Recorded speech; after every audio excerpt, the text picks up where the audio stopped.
President Obama was elected on a message of change. Today, he made clear just how dramatic that change could be, with a budget that would take America in a fundamentally new direction. There are times where you can afford to redecorate your house, and there are times where you need to focus on rebuilding its foundation. Today, we have to focus on foundations. In what would be a major redistribution of wealth, the president proposes taxes on high-income Americans totaling about $637 billion over the next 10 years. That includes allowing the Bush tax cuts to expire in 2011 for families making more than $250,000 a year.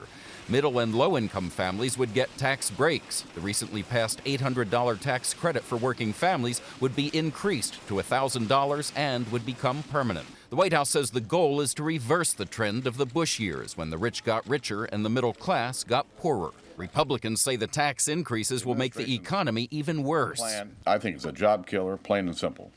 And it raises taxes on all Americans. The budget also includes a long list of White House spending priorities, the largest by far, $634 billion over the next 10 years to take a big step toward universal health care. About half of that would come from taxes on high-income earners, the rest from cutting payments to insurance companies, hospitals, and doctors. We seem to have as much as $700 billion a year in healthcare tests and services that are unnecessary. The president also proposes billions more for education and renewable energy. Despite all the spending, the White House says it will slash the budget deficit from a staggering $1.75 trillion this year to $533 billion by 2013, in part by winding down the war in Iraq, cutting direct payments to farmers who make more than $500,000 a year, and ending tax breaks for corporations that ship jobs overseas. This is just the beginning of the cuts we're going to make.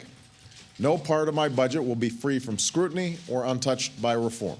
He says he'll do it without budget gimmicks. His budget includes the cost of the wars, for example, while President Bush's budgets did not. Republicans say it's a typical Democratic budget, all tax and spend. There is no fiscal restraint in this budget. There is no attempt to address the spending side of the ledger. There's also another $750 billion in this budget for the highly unpopular bank rescue program, but the White House insists it's there just in case, and they hope they will never have to touch it. Katie? Chip Reid reporting at the White House tonight.